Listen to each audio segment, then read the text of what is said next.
computer. Got all the right buttons now? Okay.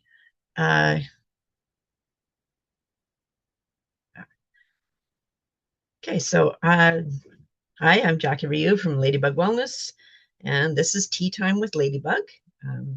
This is something I've just started recently, is just having a informal meeting time, and I'm still playing around with the times for this, so any suggestions or feedback on that would be appreciated. Otherwise, I'll just work it in however, and maybe do these once a month for right now. And the intention there is to kind of talk about something, a topic or whatever, and then put this onto my YouTube channel for information for everyone else to be able to enjoy and learn from.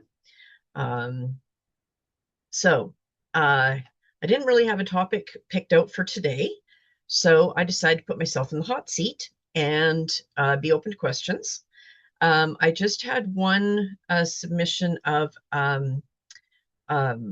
a topic for today or something to talk about. So as a practitioner, and the topic would be about organ clocks, which is something I've just started to learn about. Okay.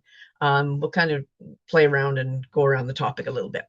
So first of all, I, as a practitioner, I'm certified in motion code. I do energy clearing sessions with clients, and I have lots of other information and modalities, some that I'm certified in, some that I've just been following and pick up ideas to work with clients. Because I work with clients so much, one of the things that I strongly recommend when working with a practitioner is that you find someone who also works on themselves and is continually in a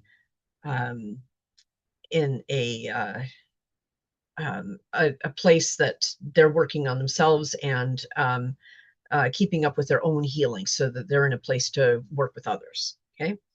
So that being said, I have a wonderful lady in England that I have been working with for about 6 years. I have a monthly session with her, and she is certified in body code, and she previously was a kinesiologist, so she's got all that knowledge behind her, and she works kind of like how I work with clients, in just gathering information and always picking up new ideas, new concepts, and working that into our client sessions.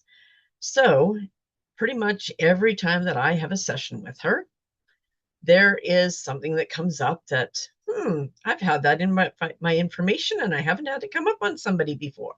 Or, there's something that she's picked up from something that she's read, some other practitioner that she's worked with, practitioner forums, wherever that information comes in. And some of it is even intuitive of, just an idea pops in your head when you're on something, and here, ask this question and see what comes up. And so that being said, I just had a session with her about a week ago, and she brought up, so there's a Chinese meridian wheel, and I'm going to share screen and I'm going to show you what that looks like. This is something, all my resources. Okay, so this one here is a Chinese meridian wheel, or traditional Chinese medicine perspective. And so with this here, the idea is that the 24-hour clock, this one looks like it's, oh yeah. Okay, so each organ has got a time frame of where it cleans up, it does its, I like to call it defrag, body defrag, kind of moves the files around and heals, and that's just a good reference. Okay.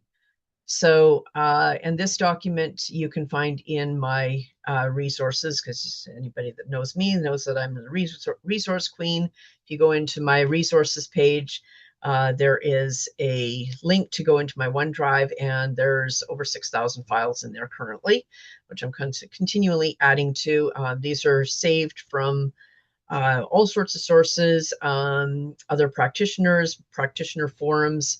Just I've saved it all and somewhat organized it so that it's available for you to get some ideas and maybe learn a few things or get a different perspective, whatever. So with the idea of the Chinese meridian wheel, that is, the body has its own clock, your circadian rhythm, your REM sleep, your diurnal cycles. Apparently, this organ idea is different, not quite the same. But what my practitioner had explained to me is that she has discovered that organs can have their own clock, and they can also flow backwards or spin backwards. So that's about all the information that I have on that idea. But we don't need to have a whole lot of information when working with a client. You get, do they have an organ that the clock is not working properly, or is spinning the wrong way, or not functioning properly, however you want to word that. And since my session, the clients that I've worked with this last week, it's come up several times for different people in, different organs or whatever. And you just find the block to that. So I don't have a whole lot more knowledge or information on that. That's about as far as I've gotten with it. But even just with that information, yeah, we can play around with it. So that's that topic. But further than that, my own ideas and other knowledge worked into this. When I took training in thought field therapy techniques, that is a tapping on energy meridians in a certain sequence. And thought field therapy is the original tapping from Dr. Callahan. And it's tapping on energy meridians in a sequence that unlocks issues and straightens out the information. So in that training, in learning about meridians, we also learned that information in your body messages that go from your body through to your brain, through your nervous system, through your electrical system with your heart, all of these messages, they are supposed to be chaotic. Okay. And the idea there is it's like Morse code. And so, that Morse code is a series of dashes and dots. And, excuse me, it creates a language and messages. One second.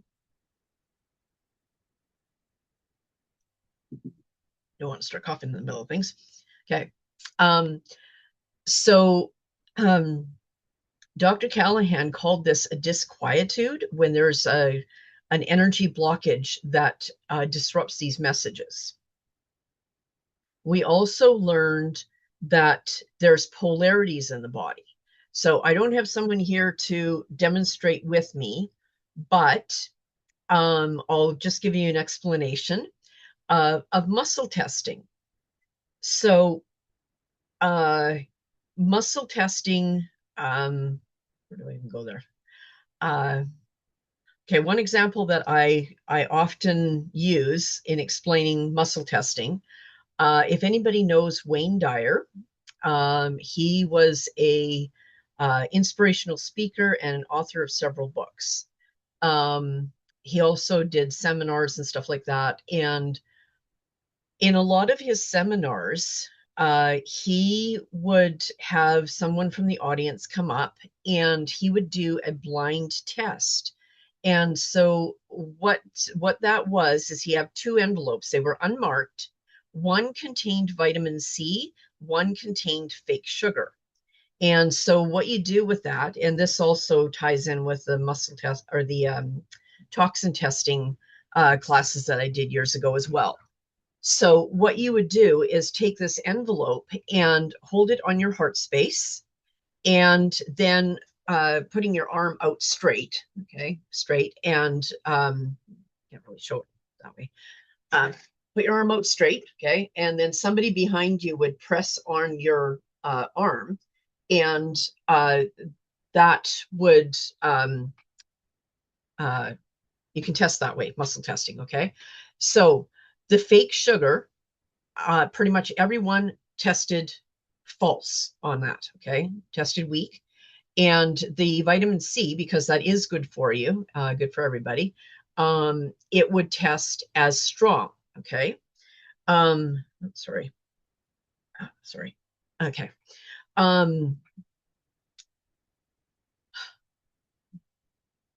I kind of go all over the place when I'm explaining things, sorry. So that's one way of testing. And so the muscle testing is pressing down on your arm. And what you're supposed to do is have somebody press on it and resist, not push, but just resist.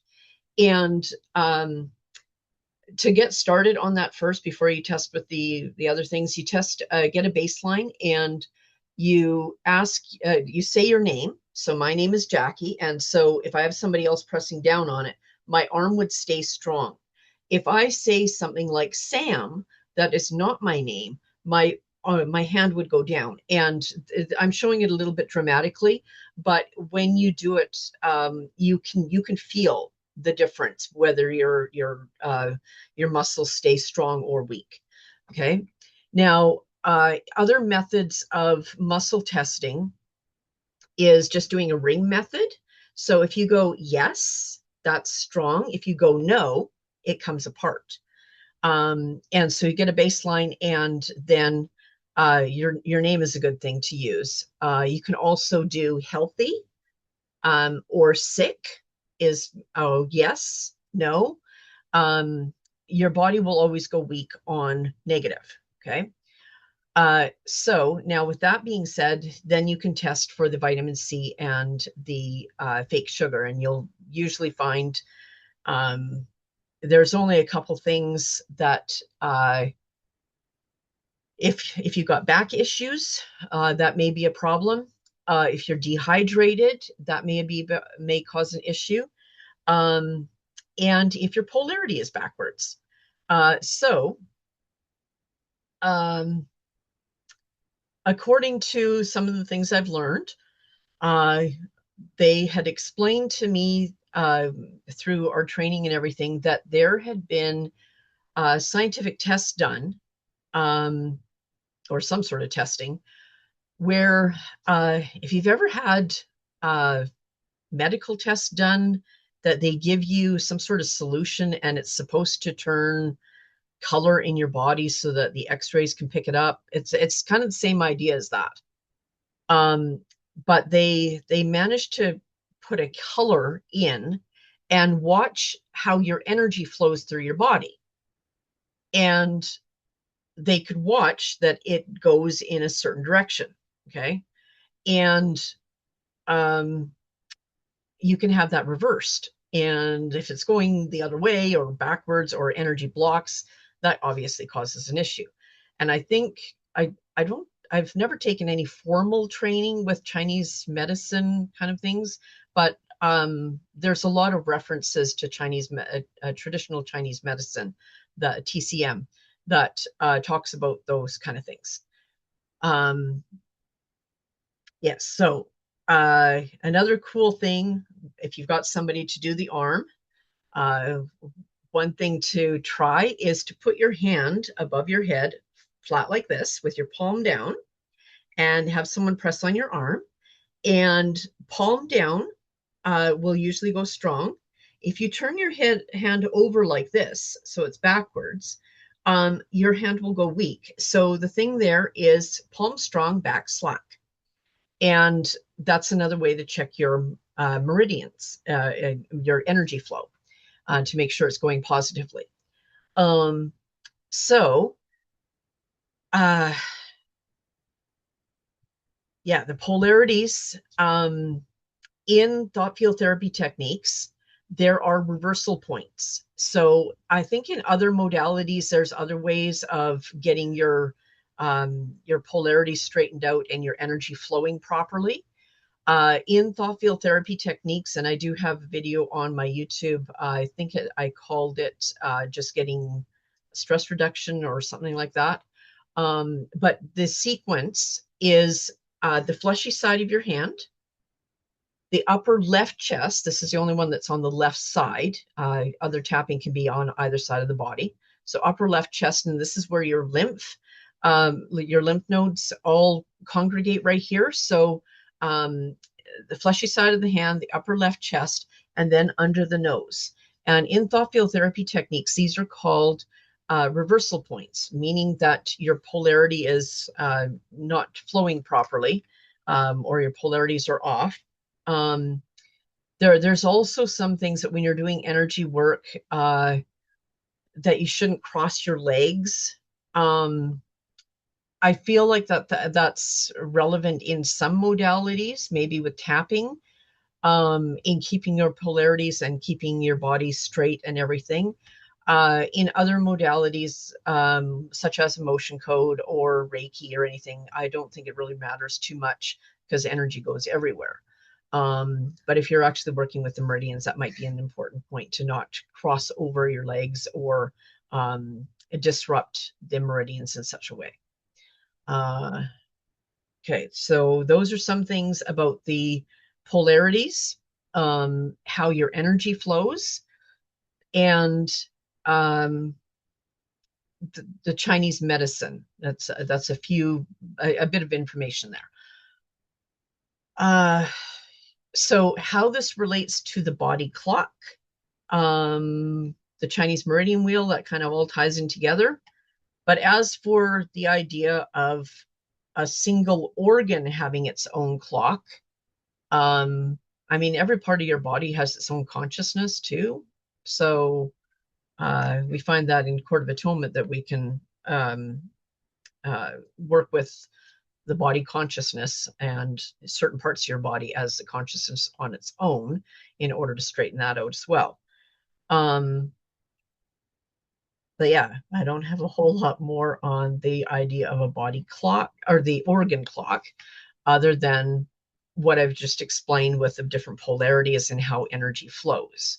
So hopefully that makes a little bit of sense. But the whole idea with an organ clock, if you do your own kind of energy healing or energy balancing, try that as a question and ask if you've got a certain organ that has got a clock of its own, and if that clock is functioning or if it's not spinning the right way. Okay, so there was a couple of other things that I had mentioned that I might chat about, so I'm just going to check that here.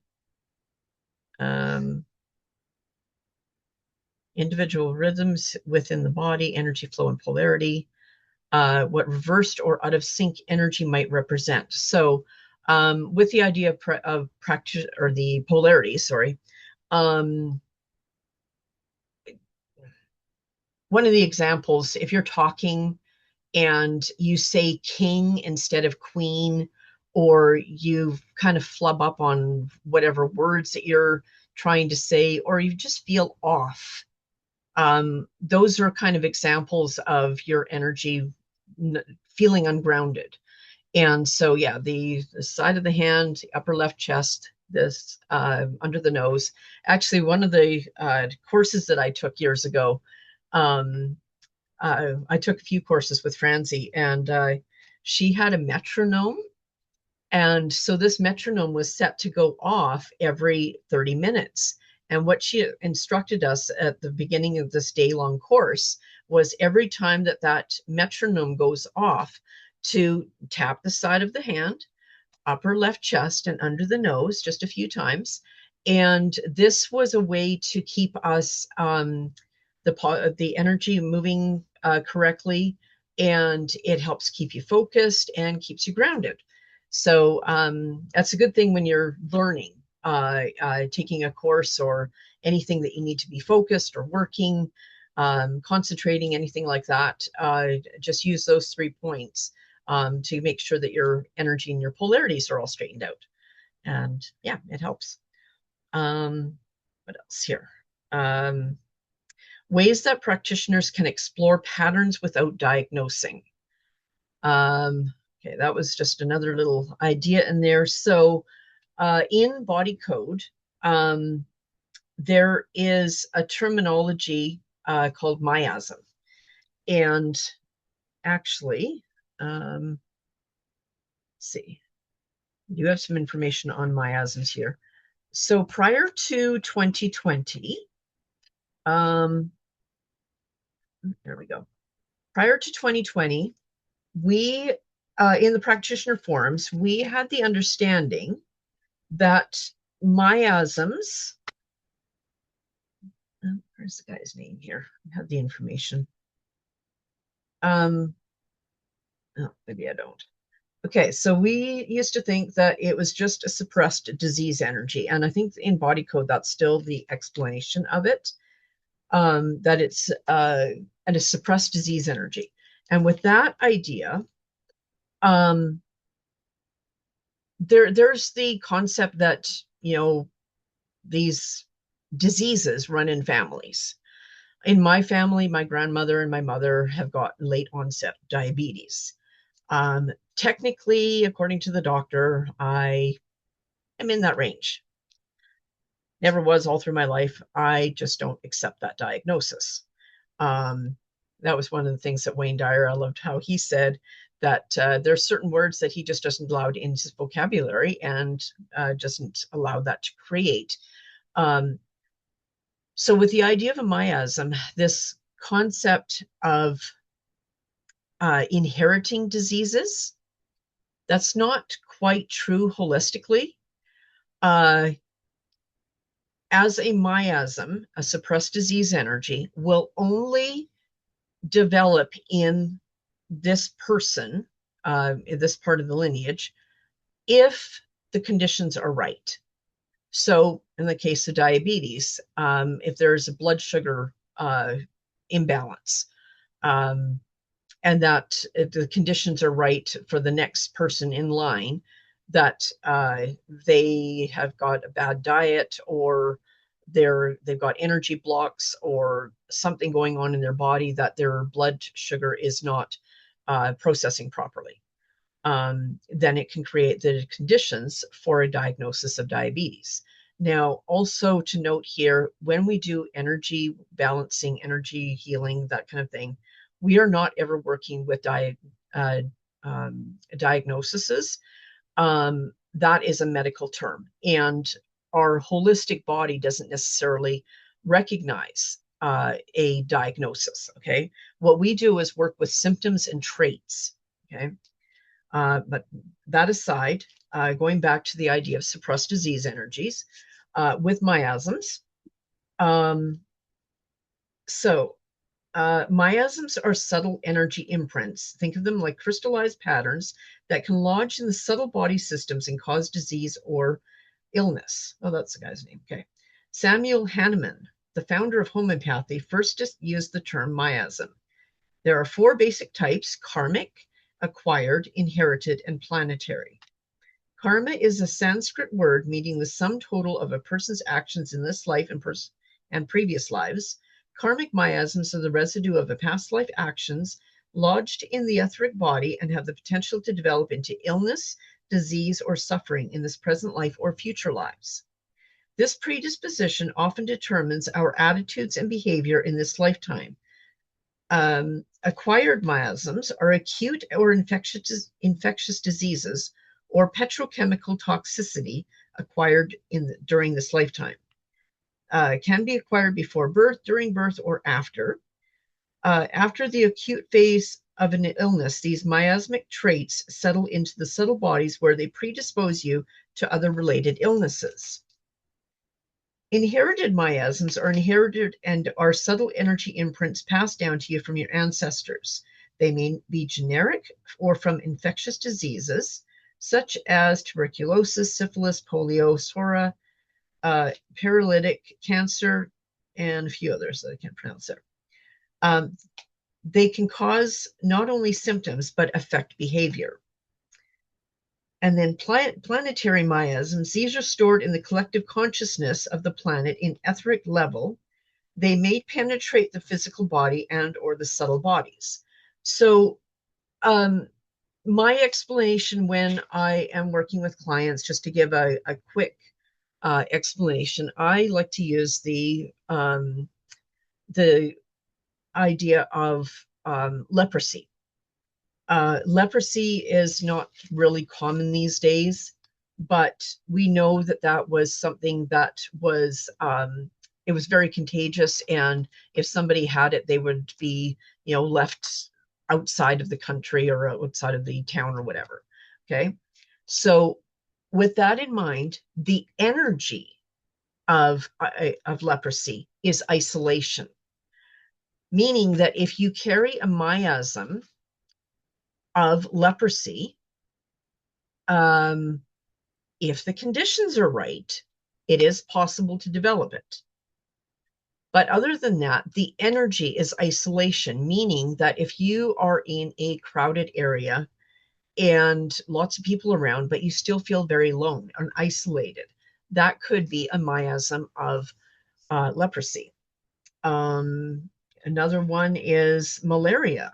Malaria, the energy that comes with that is persecuted, and the intermittent threat that comes up in phases. Between the phases, an underlying chronic fixed feeling of being deficient. The miasm is characterized by sudden acute manifestations that come up from time to time, followed by periods of quiescence. So yeah, miasms. This information is still relevant, and it still comes up for clients. But in 2020, in one of our practitioner forums, somebody had mentioned that they had somebody come up with a smoking miasm, and they weren't a smoker. And so that's not necessarily a disease, that's more of a habit, or a trait kind of thing.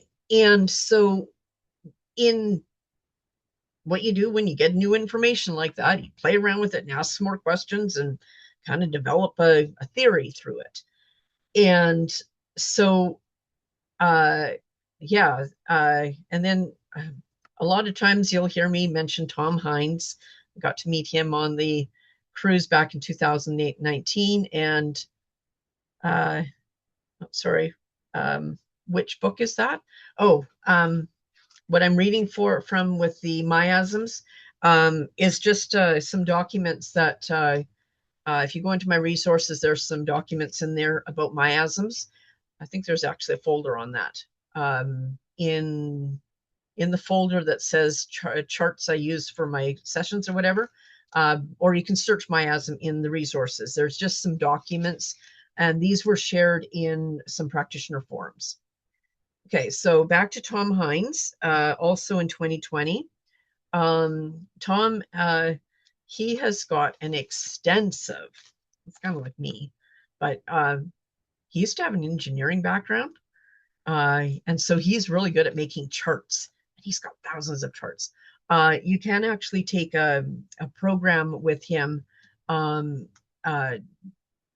using all of his charts. And then you'll get all of his charts as well. Anyway, also Tom has healersresource.com, which is listed in my recommended practitioners page. He has got seasons of webinars, and I think by now he's got 3 different ones that are covering miasms, and a lot more information than what I'm just sharing right now. He discusses miasms, and from what I remember on these different classes that he has, these webinars, we basically redefined miasms as a family pattern weakness. And with redefining that word, miasm, as a family pattern weakness, it can be pretty much anything. So this, since 2020, I still, am open to it being, you know, an infectious disease, a suppressed energy there, but also that it can be pretty much anything else. And so I had a list of words, probably another chart that was put together from my practitioner forums. And it was a list of words that were feelings, sensations, that kind of thing. And so, as I do with new information, you just play around with it. And so I asked, um, what on here is a miasm for myself? And I got some things come up and they all made sense. And yes, they were traits in our family. And then I thought about, asking uh, my kids, because working on myself, I go through my lineages and work on my kids and everything. But my kids, they would be picking up their father's side of the family. And there's some stuff going on there too. And so there was some certain words that came up on their father's side. There's some mental health issues. I mean, there's some on my side as well, but some specific ones on his family side. Um, we'll just leave it at mental health issues. But yeah, there were some words that came up on my kids, and I'm glad I cleared those before, because we've had a couple experiences, some not very good experiences related to mental health issues, and yeah, that came up in the miasms. So I'm glad I was able to clear those. And I haven't really had too many issues since then, thankfully. Yeah, so that's miasms. And so I got here. So yeah, the idea there with miasms is that you can find patterns, ancestral patterns, inherited patterns, these kind of things, um, without actually using a medical term or a diagnosis. And that's where we'd like to stay, not stepping on any medical toes. We have to be careful with that and just stick with the holistic symptoms and traits. And in doing so, you can go into lots of different things with the body, all the different organs. Yeah. I think that's mostly what I wanted to cover on that. Um, hmm. Is there, was that, I know I kind of go all over the place. Was that clear enough? Or do you need me to explain anything more there? Or do you have any other questions for me to answer? You can drop in the chat, or you can uh, ask directly.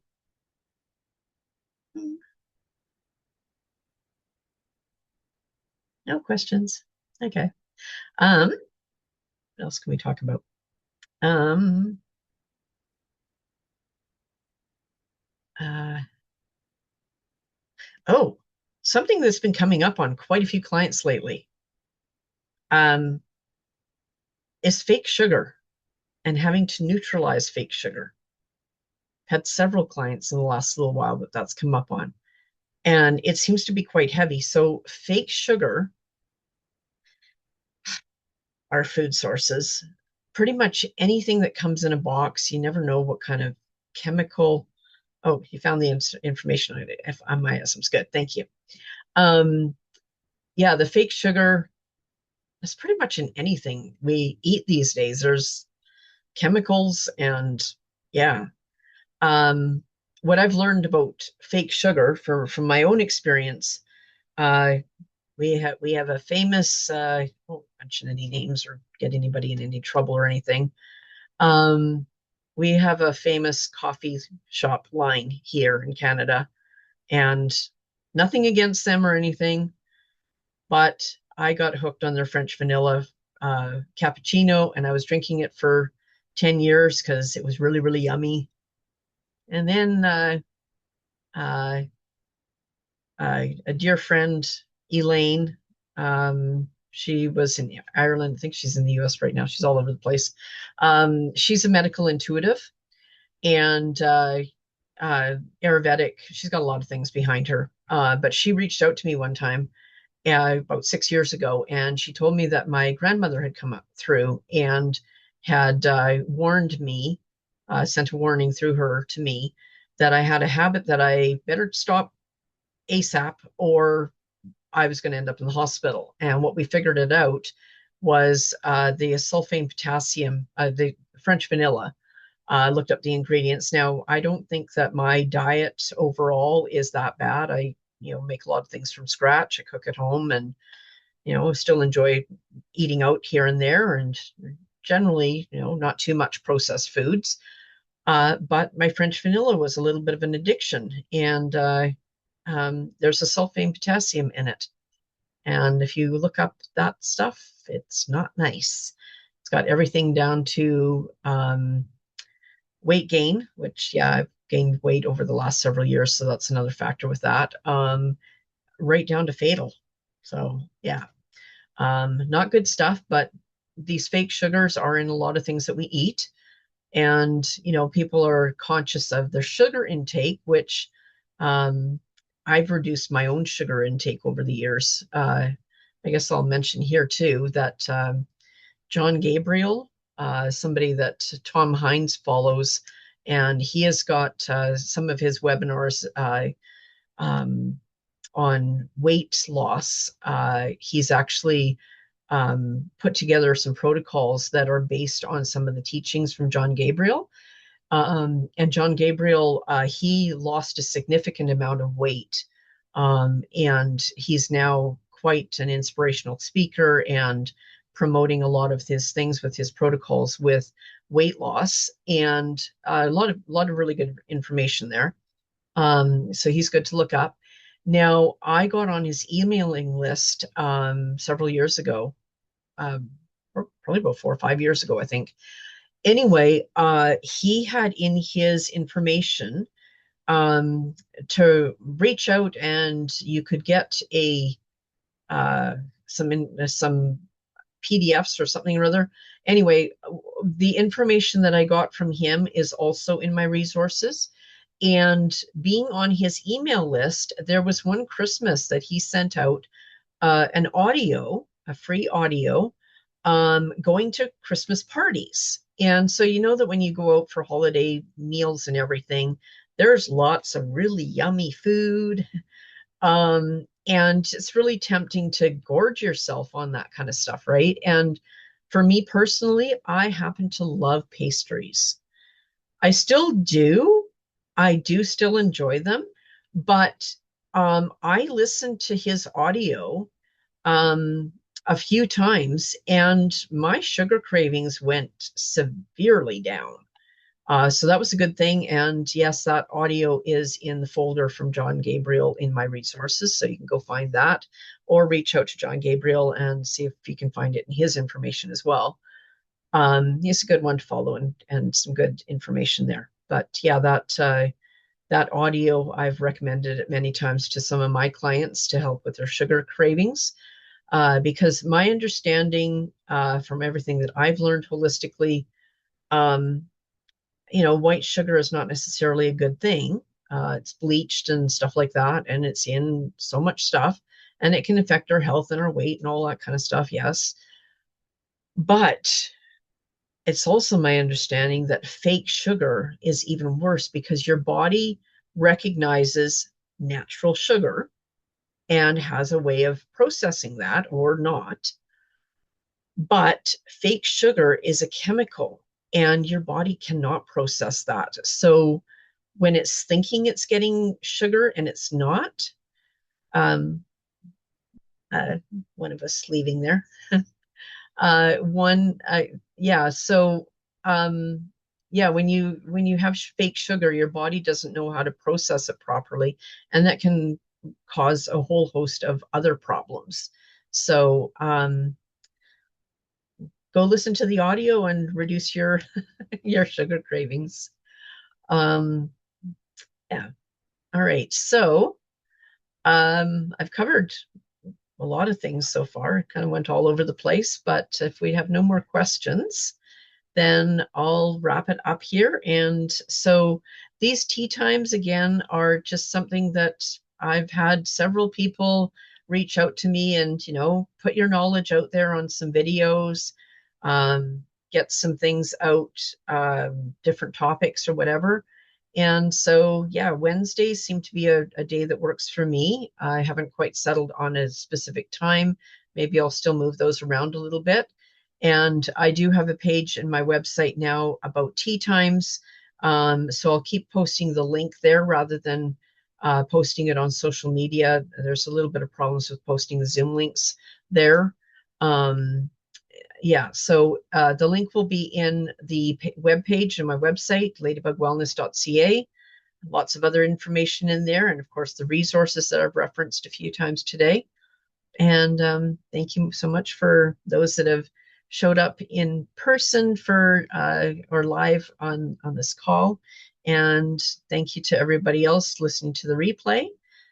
Please do reach out with any feedback. You can send me an email at ladybugwellness@hotmail.ca. I do read everything. It might take me a little while to sometimes respond, but I do read them and I do get the emails.